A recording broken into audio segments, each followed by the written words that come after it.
All right. Welcome to another edition of the Profitable Christian Business Podcast. I am so pleased to have my guest, Christopher Trocola, with us today. Christopher has some amazing things that he's going to share with us. We're going to talk about AI. We're going to talk about faith, as we always do. But without further ado, Chris, do you mind giving a brief introduction? Yeah, Christopher Trocola. I am a kingdom leader, believer and follower in Jesus Christ. I am a husband and a father of four, and very long-term and seasoned founder and CEO, multiple businesses. Nice, nice. We're going to dive into your story, some more about those businesses, and like how your everything that you've gone through that you shared a little bit with me before this call. It's very, very inspiring. So, without further ado, I'm saying that twice. So, I want to ask you some getting to know you questions, kind of break the ice a little bit. So, one thing I know about you is you started your journey selling vacuums door to door. Do you have a funny moment or story from that? Oh, I have so many funny moments and stories from that, and I want to thank you for having me on because it's so much fun talking about these things because you can go back and relive it. Kirby itself is one of those is in itself is a funny story. That's what it is. It is a funny story. We used to run around Mm, cult. It really was a cult of just positivity, and you get brainwashed and sucked into it. Um, and the amount of things that we used to do. I have some fun stories and some crazy stories, but I think it's just the people that I've met. I still have so many amazing relationships there. We used to run down the streets and in neighborhoods, get chased by dogs and pulled over by the cops in the middle of the rain, unloading vacuum cleaners. Like, we're not tripping. Like, we're all legit. It's crazy. Yeah, it's getting banned from resorts because we just have too much fun on the vacations. It's just young and dumb stuff. nice. So, Specific that I can was think that of. the Not original? Was original. that your original intake into entrepreneurism with Kirby? Yeah, yeah. That 100% was. That's where I met my mentor, Matthew Walker. I was God rest his soul. He passed away a little over 2 years ago now, and I think that's probably the funniest story is how I met him. I moved out there. I followed a girl. I was fresh out of the Marine Corps, and I had no business being in sales after that. We were just there's this mindset in boot camp where it's just like everybody's garbage, everything is garbage except for you. You're amazing. And I went out there, couldn't get a job for anything, and I found this job in the paper because we still had newspapers back then, and it said $3,000 signing bonus. So I went down and interviewed, got the job, and I'm excited. We're gonna get a signing bonus. Never get a signing bonus. The first day at work, I'm standing at the front door of the office, and he pulls up his PT Cruiser with his fiance at the time and business partner Jennifer Clayton, and he just looks over, and I'm in a shirt that I borrowed from my girlfriend at the time, her stepdad, and it didn't fit. It was like popping open at the seams. And he points at me and he goes, "You're on my van today." I'm like, "What do you mean I'm on your?" Okay, cool. And somebody says, "That's the owner." Like, "Oh, okay, cool. Whatever he's gonna do." So we get in the van, we're driving out, and we never knocked anywhere but closer than an hour away from the office. That was his main rule. And in the back of the van, there's this 18-year-old kid who has me climb over all the seats. We get to the back, and he's showing me how to put this vacuum cleaner together. I had no idea what I was doing whatsoever. I had no idea it was a vacuum. And they put me in houses. I didn't sell anything for 3 weeks. It was just an insane time. But yeah, that and he taught me most of what I knew about business starting out and got me really into hanging out with the right people and Mm. who you want to be is who you're going to be around, right? You're the sum of the five people that you hang around most. And he's the one who taught me that those type of basic foundational aspects. So, how pivotal do you think it was that you were introduced to a sales type of role right out the gate? Man, it's very different. So as I've progressed through my career, especially over these last probably about 2, 3 years, as I moved more into tech and compliance, the people that I'm meeting had a different background. They started in college and they learned tech or they learned business and they moved up through that. Now they're in their second half of their career and they're trying to learn the sales aspect as they start to deploy and develop their businesses. Where I got to have more of a well-rounded approach to it. starting from sales, I got to see the psychology behind what people think. So I know marketing, I know sales, and I got to kind of organically build that knowledge that they gained through the first half of their career. I got to build that in a lot shorter of a period of time with the understanding that I have of how I built my businesses through a lot of trial and error and mistakes and failures. Yeah, I'm of the belief, like especially if you're a startup, that sales is a pivotal skill set you have to learn. Otherwise, you're going to starve. Right. Well, you're supposed to be the best salesperson in your company, right? Like CEO, founder, that's your job. You're the best Yep. salesperson, right? But what a lot of people don't understand, and it Yep. gets diluted, is that you're the visionary. Your job is to sell your vision. It's to sell your vision to other people and have them buy it so that they can see how their vision is going to build them and grow. That's actually one of the foundational systems of the Bible, is to share your, is to share your gift with the Mm. world. God blessed you with a vision and a gift. That is a gift God gave you, right? And when you hold that close and you become just like the bookkeeper of your business, because that's where you were before, you become just a salesperson of your business, you're not doing your duty as a believer in Christ and follower of spreading your gift to others and helping them uplift and uplifting their lives. So true. And that is a great segue to our fill in the blank question that we ask every time on the Profitable Christian Business. So, what is one biblical principle every entrepreneur should live by? It's actually something that I learned from Matthew Walker. So it was a couple months. I started getting a little bit successful in Kirby, and I asked him, and it's just this is one that just keeps hitting me. And it actually came up recently in my most recent brush with death during my cancer battle. Um, I lost like 7 pounds in 4 hours on this last roundabout, and I was completely dehydrated. I was dying. And the thing I kept saying in my delusional state was 619. Just remember 619. I just kept remembering my friend Matt, and it was just this powerful thing. It's Matthew 619. Do not store up for yourself treasures on earth, where moths and rust destroy and thieves can break in and steal, but store up for yourselves treasures in heaven, where moths and thieves do not steal, and the moths and rust do not destroy, and thieves do not steal. Right. Um, and I'd asked him, why did you choose me? Like, out of anybody, all the people who've been working for you for years, all the people that you've known, why did you choose me to mentor me and just out of nowhere? And he says, there was just something about you, and we keep what we have by giving it away. And and I truly believe, and I see it more every single day, and it's become a foundational belief in me, is we keep what we have by giving it away. And Matthew 619 reminds me of that. And there's no coincidences in life. And I truly believe that he was sent from God, because Matthew became my best friend. I was the best man at his wedding. We've been through so many things together. And he's from San Diego. And the area code for San Diego, for people who don't know, is 619. Mm. And it's like that full circle. So Matthew 619 is one of those that I believe is if you want to be successful, don't hoard everything. You have to spread your gift. You have to spread your vision in order to be able to uplift people. And that's going to help build your wealth in heaven. God will bless you. God will bless you here on earth, and he'll Amen. let you have the Amen. blessings and enjoy things on this earth and not covet them. Thanks for tuning into today's episode. As a Christian entrepreneur, we want to give you something for free. If you go to clientsforthekingdom.com, we have an ideal client avatar generator on there for free.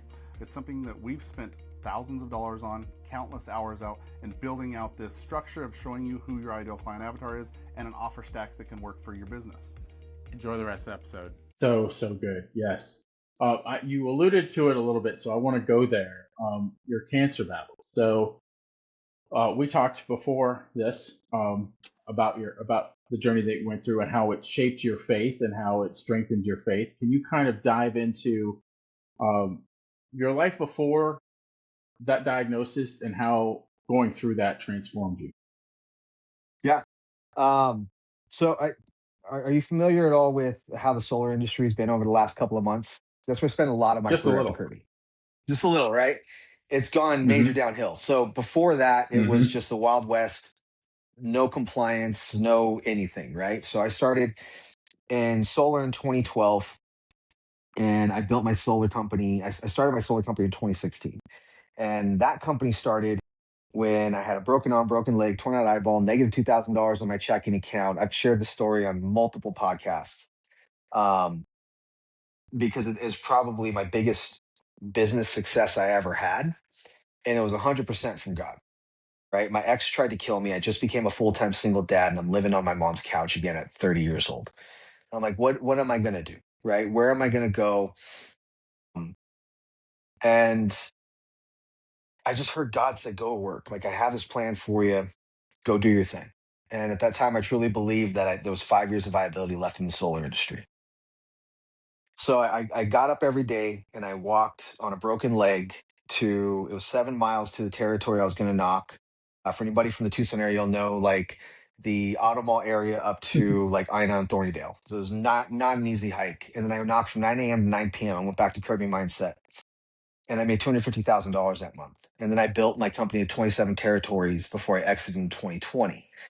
And during the great toilet paper shortage of 2020, we started seeing all the virtual stuff that was happening, right? So we started seeing salespeople from all over the country just not knowing what the laws are and the rules. And I decided I wanted to move into compliance.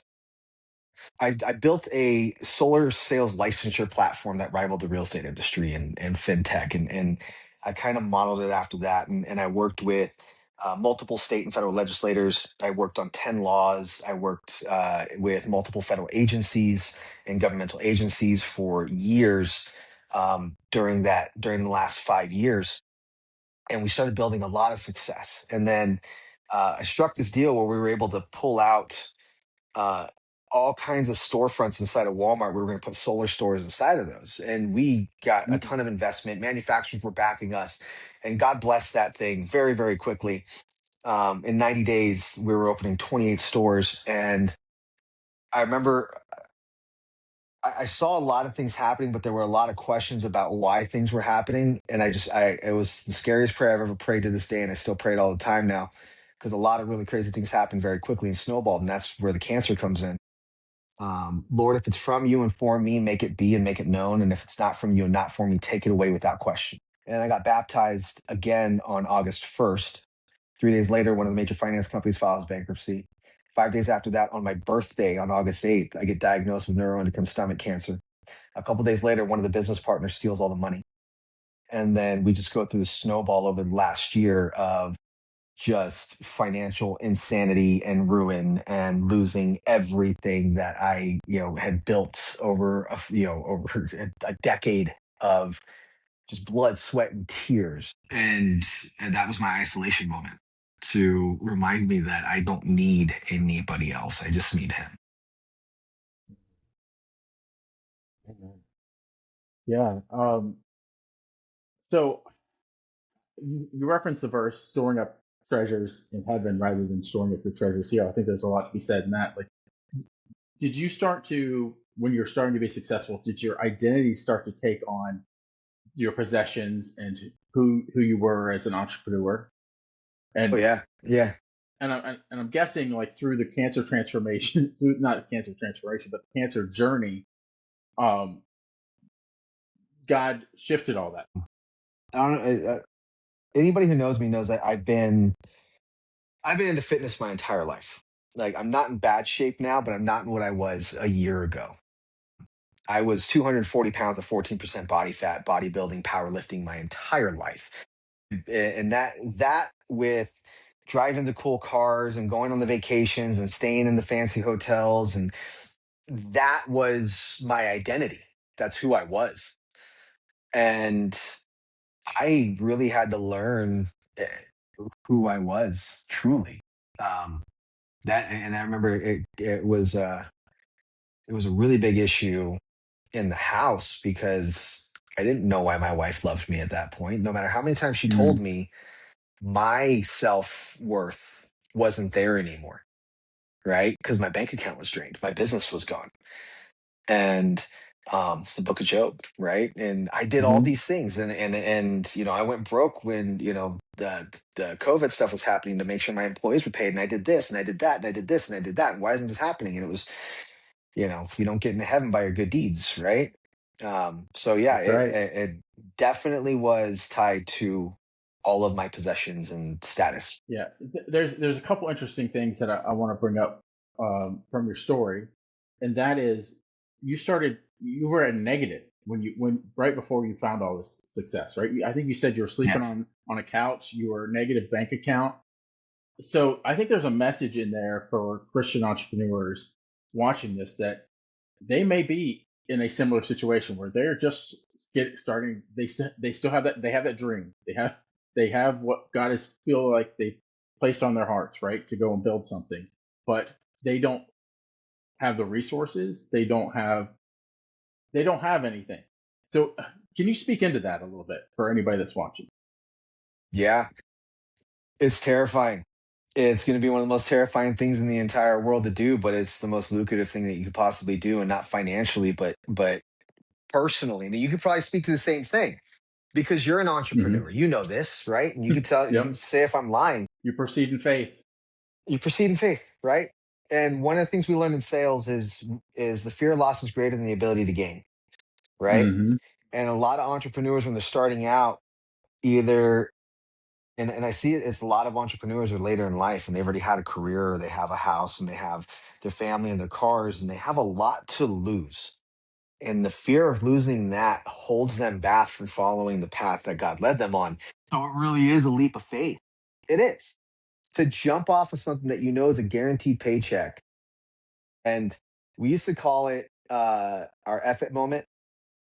My wife went through this as well. She had a job in HR when we met, and she always wanted to be a realtor. And she had to have that moment where it was just like, all right, I can't do this anymore, and just dove straight into real estate. And she's incredible.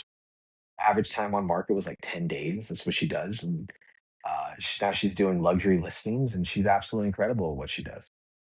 So we've all lived there. Like I'm sure you have a story that you could share with us as well, right? Like what was it like for you starting out? Oh, yes.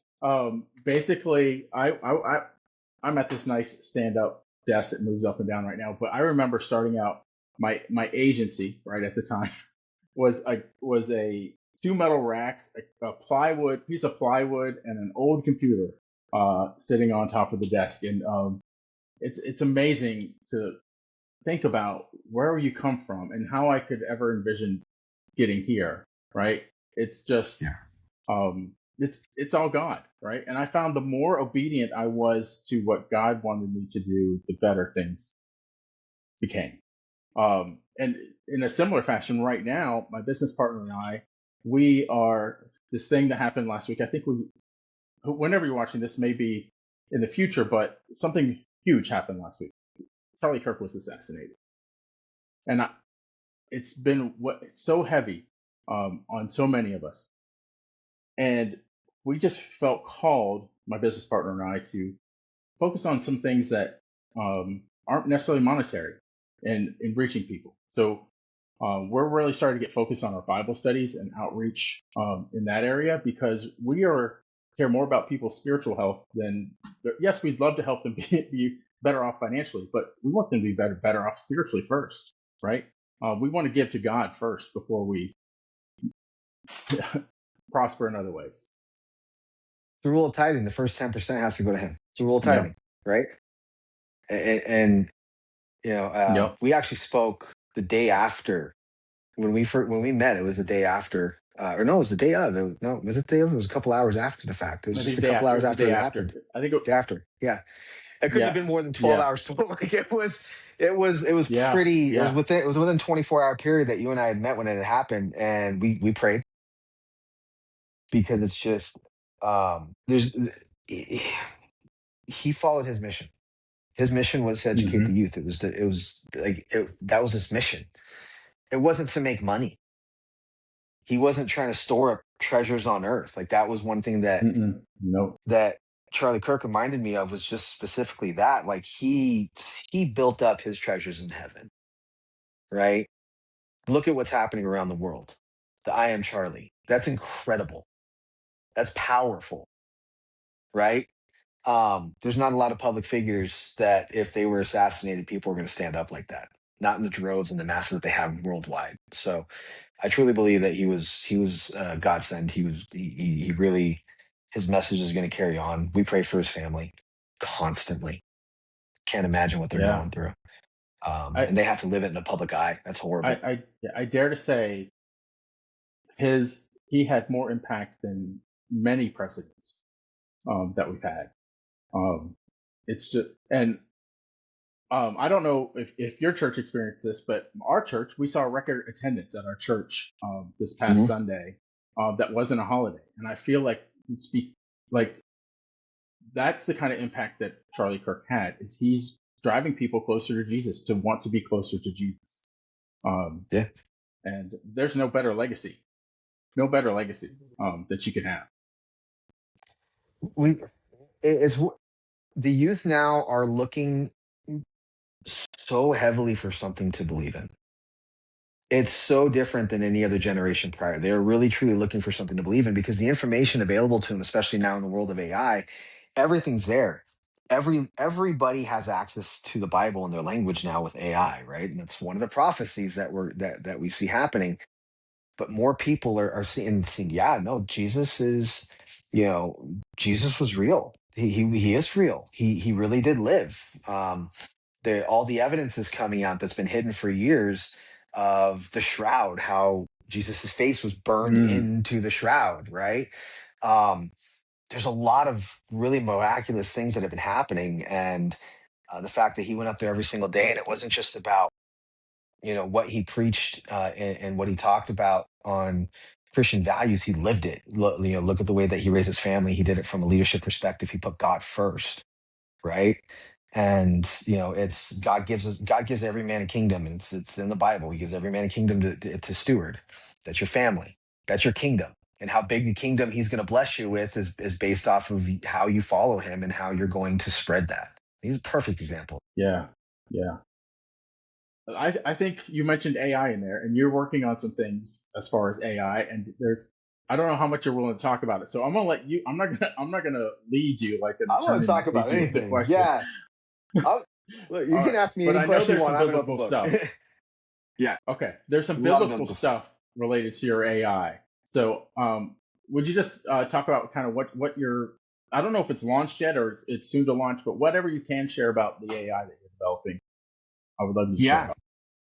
So I'm actually taking a different approach to AI. So I'm doing a continuation from my time in the solar industry. So the solar industry was built off of predictability and control, right? There was never any safety in it. There was never any safe money. And they tried to revolve the entire industry around money, around commissions. And it got to the point where 60% of all sales became dealer fees and commissions, where they would buy down the rates and it wouldn't be disclosed to the homeowners. And that made a lot of contracts illegal, a lot of sales dealings illegal, a lot of consumer and predatory lending and predatory sales practices were being done. And then we expand out on that to what's happening in AI. And we're looking at 50% of all fraud now involves AI, right? $12.3 billion since 2023. When did OpenAI go on its public, availability and launch? 2023. So since then, $12.3 billion in annual losses to fraud. Now it's projected to go as high as $40 billion. Deep fakes. It may not be me. Like a lot of people don't know. There's literally technology now that I Yeah, found. yeah, Like it used to be like something on Zoom. You can have it cover your face. You'll be able to tell, just like on the old Snapchat filters, right? Or Instagram filters, they go touch their face and it pixelates. No, people can put lights on their face now, and the AI mask stays on that person, right? AI agents are being deployed in droves. There's 8 billion people on this planet. Salesforce decides that they want to go ahead and unveil 8 billion AI agents, right? Well, how do you know that the agent that's calling you is actually from a company that's using Salesforce or from another business that's using another AI agent that was developed by an overseas company? You have no idea where the AI agent was built from. AI's response and its ethics are only as good as the information it was trained on and the prompt that you give it.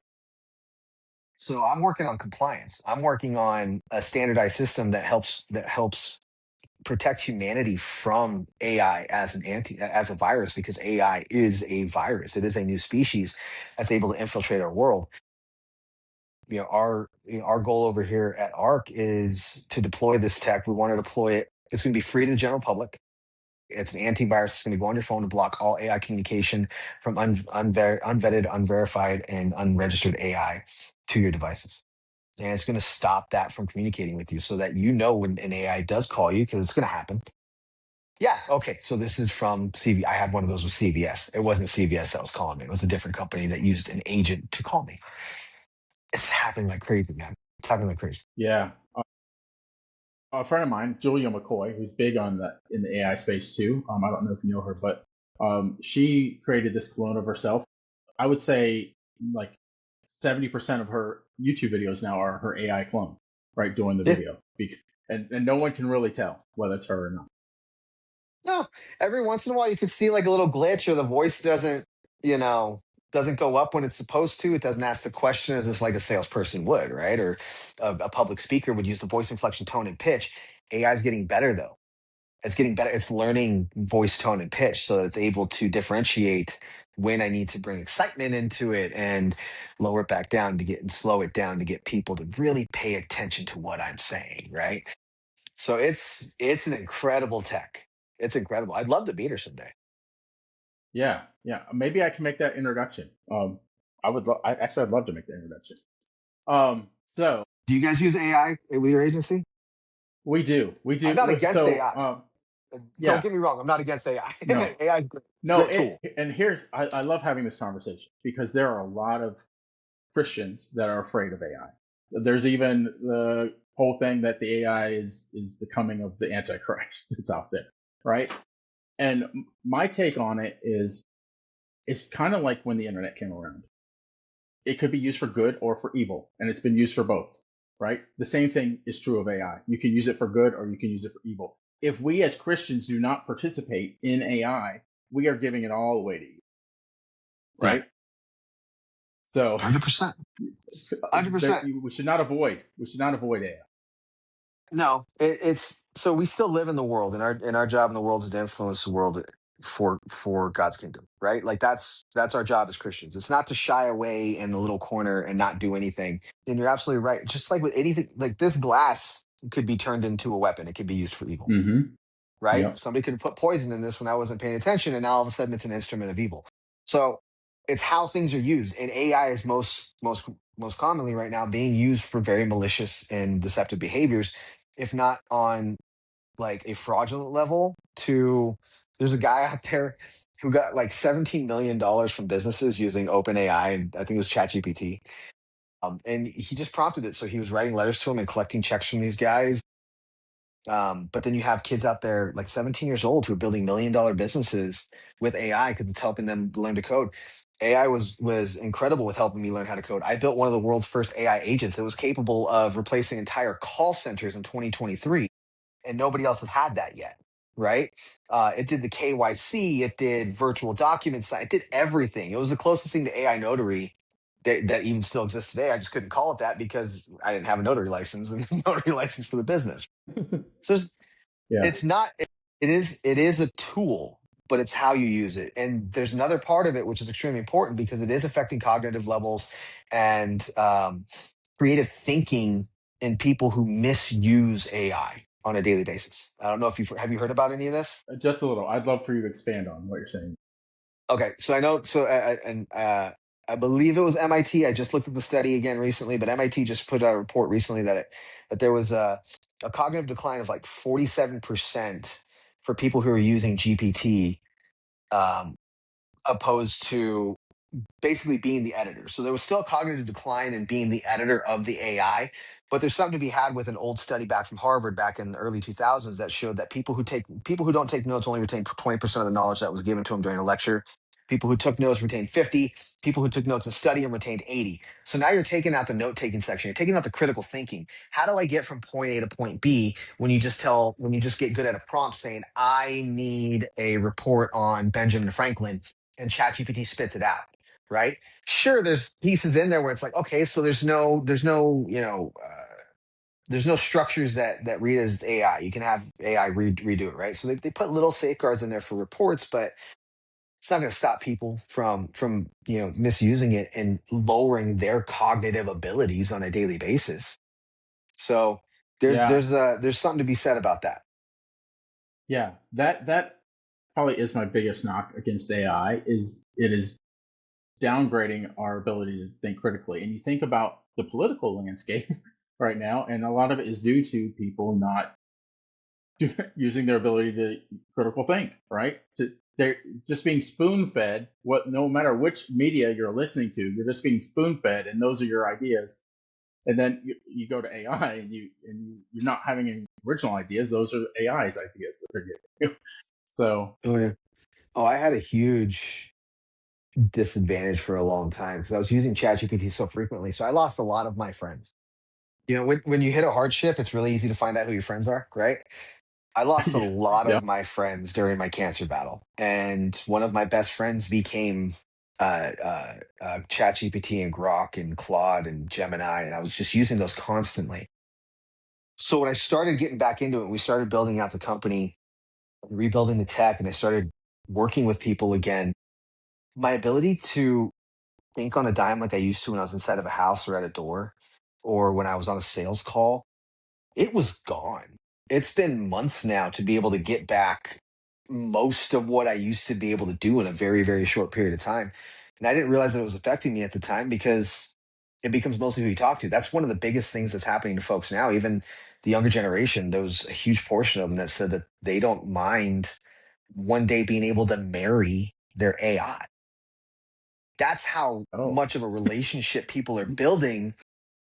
But if you think about it from a personable level, everybody wants to be loved. Everybody wants to be appreciated, respected, and liked, right? The system's going to do that for you. Eh, right. It's manipulated, distorted, Well, and it can destroy any. You can make it believe anything you want. It hallucinates. I made it believe that with yeah. I think it was with a glass of water and with my AirPods that I can make it. I can make a system that'll allow me to teleport from my office to my kitchen.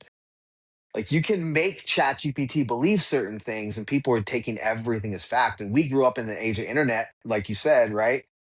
You can't believe everything you read online. That's gone. That's gone. Yep. Yep. That is so true. So let's talk about. Let's see if we can help some people uh, that may be dealing with this, right? So there is this loss of critical thinking. So what are some practical things that we can do as human beings to not lose our ability to think critically? Rule number one is you are the editor, right? You're not the editor. AI is just your editor. That is it. You are the author. You are the author. AI is your editor. You write the copy. You submit the copy for edits. Do not have it write the copy for you. You will lose that, just the biggest piece. And that's probably the biggest thing that you can do starting out when using any GPT or any AI system is maintain your role as the author and learn how to prompt and build off of it to expand your knowledge and not to take over your job. Yeah, that's so good. And I still think there is a piece. I know this because it happens whenever I use AI. It still relies on us, right? We have to Mhm. be like, yes, it has knowledge, but we still have to originate as the expert, right? We have Right. to we like there are right now it's not replacing us in that aspect in my mind. That I think you still have to, like, you have to know what prompts to give it, right? If you have no knowledge at all, you have no knowledge of what to even give it in order to help you along. So Did you ever notice that the more you use it, though, if you use it too much too often, you start to get to the point where you'd stare at your screen like, I don't even know what to give it anymore? yeah, I've gotten there a couple times. Yeah, that's like, okay, I'm using it way too much at this point, right? So I need to get more back into my business, more back into my day to day life. Because if I don't, I start losing that my critical thinking. But there's a key word you said in there, yet. It still needs us right now, right? What about AGI? Have you heard about AGI, artificial general intelligence? Mm-hmm. Like it trains itself. It trains itself. Yes. It trains itself. It could do more than just train itself because it has that. That means that it'll have the cognitive ability of a human. It'll be as smart as it can come up with its own thoughts, theories, and be able to prompt itself on what to do, just like a person can. And react on emotions. Well, based off of what it's trained on, right? Because that's the training it was given.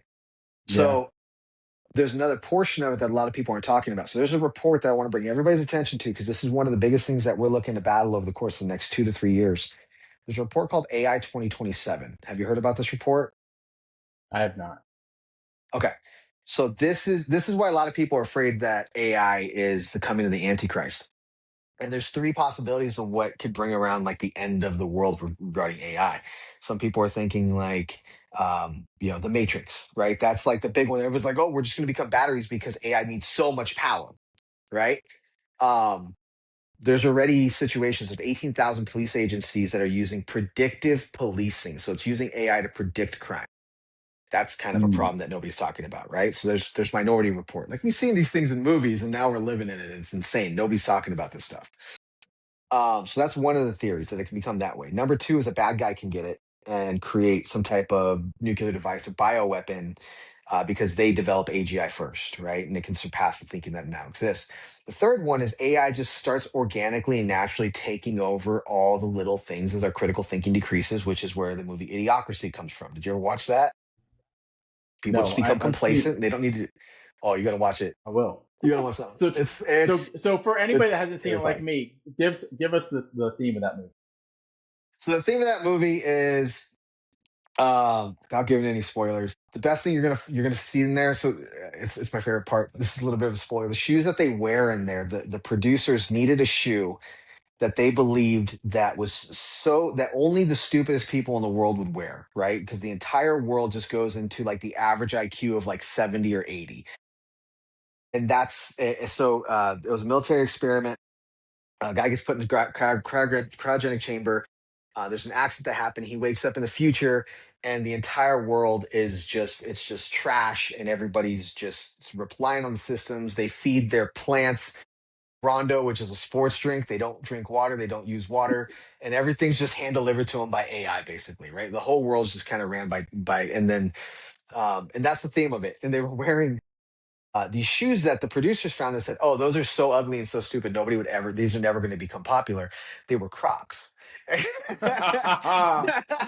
Wow. and yeah, and my entire family has Crocs. I don't wear them, but my entire family has Crocs, and I just thought that was the funniest thing when I found out about it. But Idiocracy is one of those where it shows the natural decline of the human genius as systems start to replace automation, critical thinking, and our jobs, our life. So if I'm right, if I'm reading right, what you're building is helping us police AI a little bit. Would that be right? Yeah, pretty much, Nice. pretty much it. That's the simplest solution. AI police.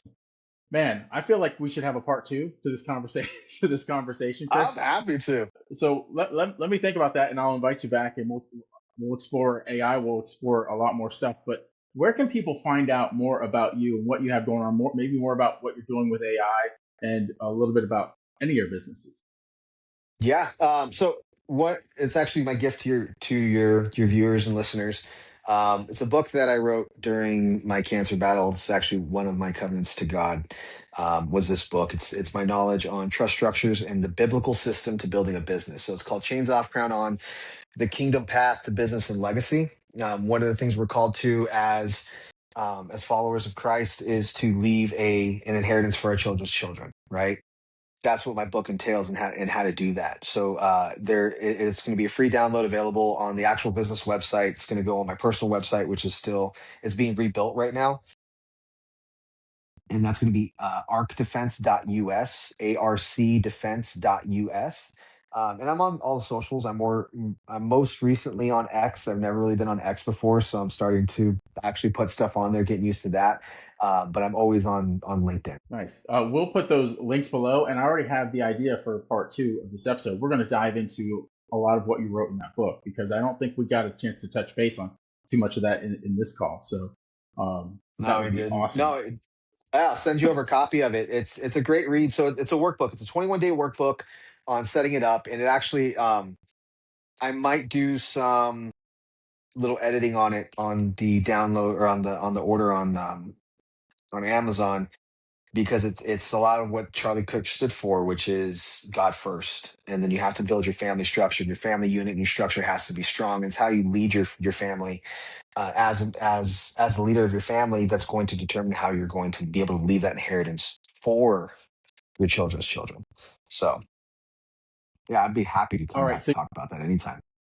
So you've heard it here first. Where there will be definitely a part two. We just got to line up the schedules. But we'll talk more about that book because I feel like we're doing a disservice if we don't dive into the book a little bit and help people leave that legacy that they need to leave. So Absolutely. thanks I'm again, happy Christopher. to come back anytime.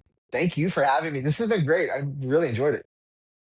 We asked one last question because I don't like to leave any stone unturned. Um, are there any parting words of wisdom that maybe I didn't ask you the question that you wanted me to ask you, or you just had this on your mind the whole time we were doing this interview that you want to share with the audience? Yeah.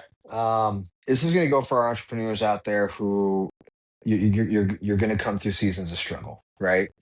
It's going to happen. And the the best way you can sum it up, I learned it in sales, and there's biblical principle behind it too. It's not how you act when you are selling, it's how you act when you're not selling that's going to make your success. That's the true definition of gratitude, right? Are you going to be praising God when there's a famine the same way that there was when there was a feast? And God's going to put you through those seasons to test your relationship and your resolve. So just know when those are happening, those are also from God. They're blessings from God because He's teaching you a lesson that it's going to prepare you for the next level. And just recognize the lesson. Thank God for whatever it is, and get ready for whatever blessing He's going to have come next. Because you don't get to that next level. You've seen it in business. You can probably tell us 100 stories about it yourself in your career. You have to go through that struggle to prepare you for the next elevation in your business. Yep, yep. You have to be uncomfortable. You have to be willing to be uncomfortable. I say it over and over and over again. If you're not willing to be uncomfortable, just don't do this thing because you're not gonna like it. Uh, Be comfortable being uncomfortable, people. That's how name of the game. That's the name of the game. I want to say this. There are times in certain interviews where I will tell the audience, you need to go back and rewind. That's probably going to be a reel, but if you're watching this whole episode, um, go back and rewind what he just said and listen to it again. That is how important that is. What he just said. I only when it like you've said a lot of amazing things, but there are Thank certain you. things that I just want people to really resonate with. And I really want them to take what you just said to heart because it's so powerful. So again, thank you, Chris. Thank you.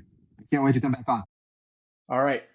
Until next time, entrepreneurs, keep moving forward. Thanks for checking out the Profitable Christian Business Podcast. Remember to like, subscribe, and share.